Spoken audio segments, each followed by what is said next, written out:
السلام علیکم ورحمۃ اللہ وبرکاتہ۔ محترم سامعین کرام، آج کا مسئلہ یہ ہے، کیا عورتیں بھی تبلیغی جماعت میں جا سکتی ہیں یا نہیں؟ عام طور پر مستورات بھی تبلیغی جماعت میں جاتی ہیں، تو کیا تبلیغی جماعت میں مستورات کا نکلنا جائز ہے یا ناجائز؟ آئیے آج کی اس ویڈیو میں تفصیل کے ساتھ اچھی طریقے سے اسی پر روشنی ڈالنی ہے، وہ بھی دو الگ الگ فتووں کی روشنی میں، جن میں سے ایک مادر علمی دارالعلوم دیوبند اور دوسرا علامہ بن نوری ٹاؤن کراچی کا فتویٰ ہے۔ آپ حضرات ویڈیو کو مکمل آخر تک سماعت فرمائیں، بات اچھے سے سمجھ میں آ جائے گی، اور چینل کو سبسکرائب بھی کر لیں، ویڈیو کو لائک اور شیئر بھی کر دیجیے گا۔ کسی نے مادر علمی دارالعلوم دیوبند سے سوال کیا ہے، ان کا سوال یہ ہے، ہماری تحصیل کا ایک گاؤں واہ پور ہے، وہاں پر ایک صاحب جو کہ تبلیغ سے جڑے ہوئے ہیں، گاؤں والوں کو ایک فتویٰ دکھا رہے ہیں کہ مستورات کی جماعت میں جانا غیر مناسب ہے، اور فتویٰ دارالافتاء دیوبند ہی کا بتا رہے ہیں۔ اس سے وہاں کام کو وہاں نقصان پہنچنے کا اندیشہ ہے۔ اس کے ذیل میں یہ بتانے کی زحمت کرے کہ کیا مستورات کی جماعت میں جانا یا ان جماعتوں کو بنوانے کی محنت کرنا غیر مناسب ہے یا باعث مسرت اور ثواب کا کام ہے؟ یہ تھا سوال، آپ حضرات جواب سماعت فرمائیں۔ بسم اللہ الرحمن الرحیم۔ مستورات کی مروجہ تبلیغی جماعت کے متعلق دارالعلوم دیوبند اور مظاہر علوم سہارنپور کا متفقہ فتویٰ ارسال خدمت ہے، لہٰذا اسے ملاحظہ فرما لیں۔ مستورات کا دعوت و تبلیغ کے لیے سفر کرنا حضرت مولانا مفتی سید مہدی حسن صاحب صدر مفتی دارالعلوم دیوبند کا فتویٰ، اور حضرت مولانا مفتی سعید احمد مفتی اعظم مظاہر علوم سہارنپور نیز حضرت مولانا عبداللطیف صاحب ناظم اعلیٰ مظاہر علوم سہارنپور کی تائید و تصدیق۔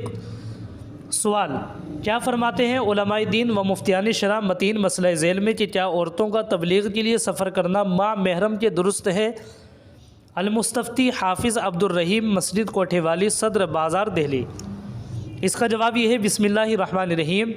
الجواب، حضرت صلی اللہ علیہ وسلم اور صحابہ کرام رضی اللہ عنہم اور تابعین رحمہم اللہ کے زمانے میں تبلیغ کے لیے عورتیں سفر نہ کرتی تھی، اور نہ آپ صلی اللہ علیہ وسلم اور نہ صحابہ نے تبلیغ کے لیے عورتوں کو سفر کرنے کا حکم فرمایا، نہ خود تبلیغ کے لیے سفر میں روانہ کیا۔ اس عمل سے ثابت ہے کہ عورتوں کو تبلیغ کے لیے سفر کرنا جائز نہیں۔ خیر القرون کے زمانے میں اگر کسی عورت کو کسی مسئلے کی ضرورت ہوتی تھی تو حضرت صلی اللہ علیہ وسلم یا ازواج مطہرات یا صحابہ کی بیویوں سے آ کر دریافت کر لیتی تھیں۔ تبلیغ مردوں کے ذمے اس زمانے میں مقرر تھی، اور عورتیں پردے کے ذریعے سے احکام کو معلوم کر کے دین کی باتیں سیکھتی تھیں۔ مردوں کا کام یہ تھا کہ وہ اپنی عورتوں کو دین سے واقف کرائیں۔ حضرت صلی اللہ علیہ وسلم اور صحابہ کرام تبلیغ کے لیے سفر کرتے تھے، جہاد میں جاتے تھے، لیکن عام طور پر سب عورتوں کو اپنے ساتھ نہ لے جاتے تھے۔ جب اس خیر کے زمانے میں یہ صورتحال نہیں ہے تو اس شر اور فتنوں کے زمانے میں عورتوں کو تبلیغ کے لیے سفر کرنا اگرچہ محرم کے ساتھ ہی کیوں نہ ہو، کیوں کر جائز ہو سکتا ہے۔ یہ خیال کہ عورتوں کو کس طرح تبلیغ ہوگی اس بنا پر صحیح نہیں کہ ان کے مرد ان کو تبلیغ کرے اور دین کے احکام ان کو سکھائے، اور خود مرد دین کی باتیں دوسرے واقف کاروں سے سیکھے یا سیکھنے اور سکھلانے کے لیے سفر کرے، ورنہ عام طور پر عورتوں کا تبلیغ کے لیے سفر کرنا فتنے کے دروازوں کا کھول دینا ہے، جو آج دنیا پر نظر ڈالنے سے مشاہد بھی ہے۔ فقط واللہ تعالی عالم۔ سامعین کرام، یہ تھا دارالافتاء دارالعلوم دیوبند کا فتویٰ، جو میں نے آپ حضرات کی خدمت میں پڑھ کر یہ سنایا ہے۔ امید ہے آپ کو بات اچھے سے سمجھ میں آ گئی ہوگی۔ اب آپ حضرات مختصراً علامہ بن نوری ٹاؤن کراچی کا فتویٰ بھی سماعت فرمائے، جس کا عنوان ہے مستورات کی تبلیغی جماعت کی ممانعت کی دلیل۔ سوال، آپ کے دارالافتاء سے یہ فتویٰ جاری ہوا ہے۔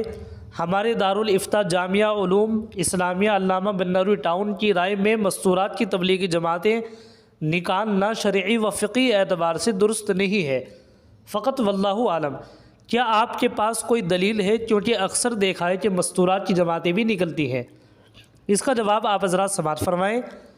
قرآن کریم میں عورتوں کو بلا ضرورت شدیدہ گھر سے باہر نکلنے سے منع کیا گیا ہے۔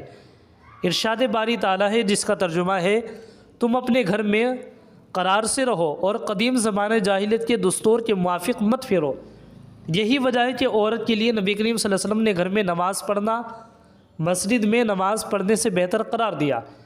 نبی کریم صلی اللہ علیہ وسلم سے جب عورتوں نے مردوں کی جہاد میں شرکت اور فضائل حاصل کرنے اور ان فضائل کو حاصل کرنے کی تمنا ظاہر کی تو آپ صلی اللہ علیہ وسلم نے فرمایا کہ تم میں سے جو گھر میں بیٹھی رہے وہ مجاہد کا اجر پائے گی۔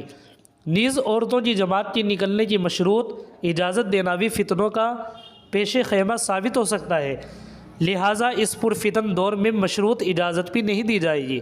فقط واللہ تعالی عالم۔